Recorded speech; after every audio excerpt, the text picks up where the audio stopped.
how are you? It's Christina. Today I'm going to talk to you about people pleasers, and you can kind of listen to this and see if it fits who you are. And I can tell you, you can go online and look up. Am I a people pleaser? And there's a ton of little quizzes that you can do to see if you fall into the category. But I'm going to approach it from a different angle so you can kind of get a feel for it. I'm going to go more to the core. Okay. So, the bottom line on a people pleaser is that it is somebody with low self esteem. Low self esteem. They feel like a pawn in a land full of royalty. They feel definitely less than, less than, less than. Now, if you felt that way, if you felt like a pawn in a world full of royalty and less than, what would you be doing? You would be, running around saying, I'm sorry, I'm sorry, I'm sorry all the time. You'd be bowing your head to the people that are above you. Whenever you thought there's even a chance that you might hurt them or they might think less of you. So whenever you hear somebody saying sorry, sorry, sorry, red flag, you might have a people pleaser on your hand. Um, what else would you be doing? Well, you would be trying to fit in. If your group was all wearing red or they've all switched to this new kind of uniform, you would never come in looking any different. You would try your hardest to blend in so that you can blend in and you can be seen as part of the crew. You would absolutely do that. You would be go out of your way to be very, very, very nice. In fact, so nice that some of your friends might say to you, "You are too nice, too nice." If your friends have said to you, "You are too nice," you might be a people pleaser. You might be one. The other thing that you can check yourself with is, do you have a really hard time saying no? Do you have a hard time saying no? People pleasers will be in a group, like just say a volunteer group. They'll be in a volunteer group, and a task or an assignment will show up on the table. And, it'll be offered to different people in the group, and people will turn it down, turn it down, turn it down because it's a really horrible assignment. But it gets to the people pleaser, and they will say, "Oh, yeah, I'll take it." They're taking it because they feel like they will get some recognition for it, and they feel like it'll maybe bring them up a little bit in the world. So their self-esteem is so low that they'll tolerate something that nobody else will tolerate. So they just really cannot say no. They have a hard time saying no. And again, they have a really easy time saying sorry, sorry, sorry. Um, the other end of it, like they have a hard time saying no, but they have an easy time also saying yes. So they won't turn down the really poor assignment, but no matter how overwhelmed they will still say yes to an assignment. They will still say yes. So there's no boundaries. You can just keep plopping it on top of them. And you can see how overwhelmed they are, but they're not going to take care of themselves. It's more important that they take care of you versus themselves. So if you see somebody doing that, if you see somebody that you work with doing that, you can definitely say that they are a people pleaser. If they're overwhelmed and they've got like a full inbox and then a second inbox that's full, and other people are sitting there twiddling their thumbs, you might have a people pleaser on your radar right there. They also go out of their way not to upset others. I told you they like to wear the same kind of outfits. In fact, they'll kind of stress out if they are not part of the crew. If you can think back to if you went to American high school, if you remember, like a trend would come out and everybody had to have it to fit in. Well, it's because in high school, majority of us had really low self-esteem. We were trying to figure out who we were. So, we thought if we could get that one little item, then we can signal that we are part of the crew and that we are all okay. So, this is what they do. They do it with clothes, they do it with all kinds of stuff.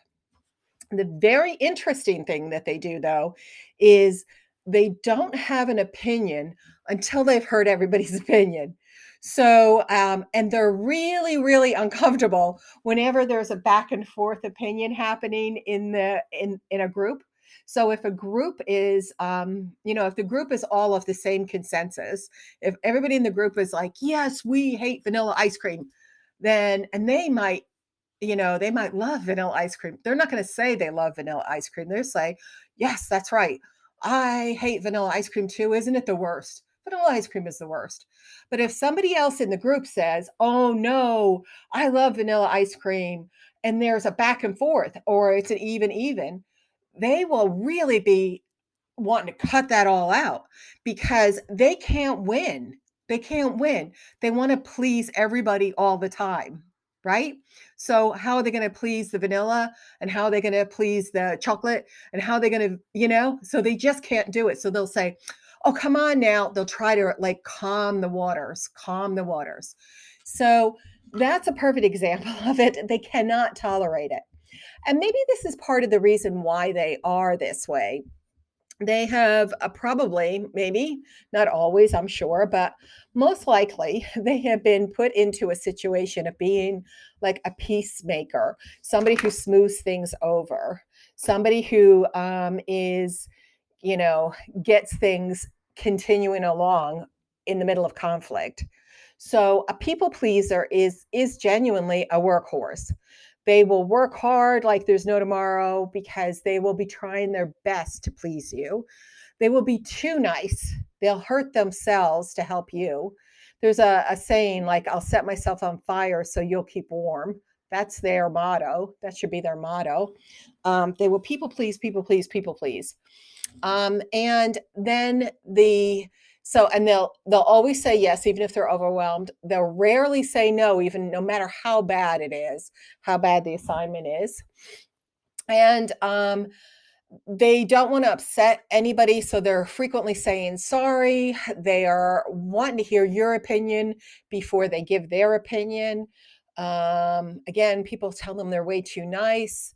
And the bottom line is they also like to stay in the dark about what they do because, like all that background work that they do, all that background work that they kind of like to stay in the background with it, but their core is that you will recognize it.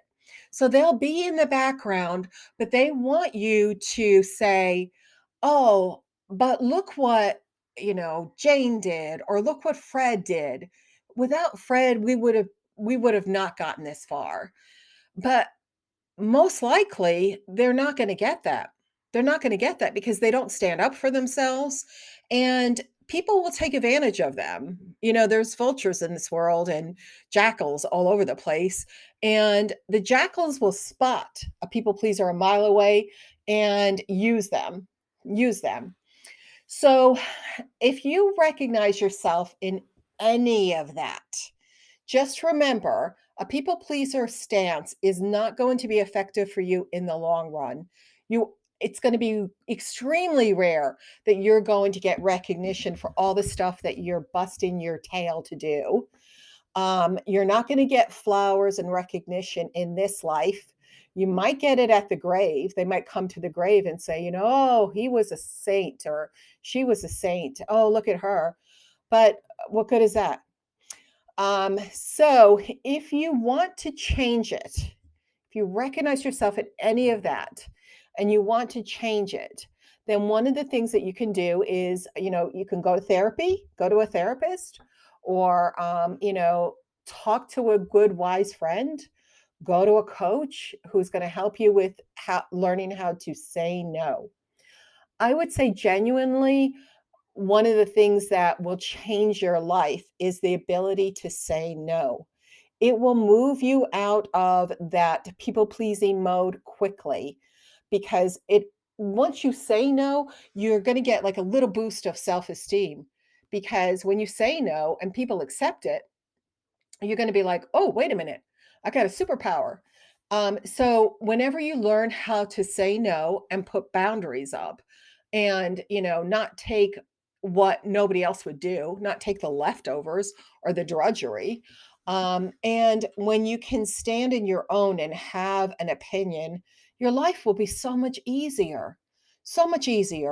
And your self esteem will rise.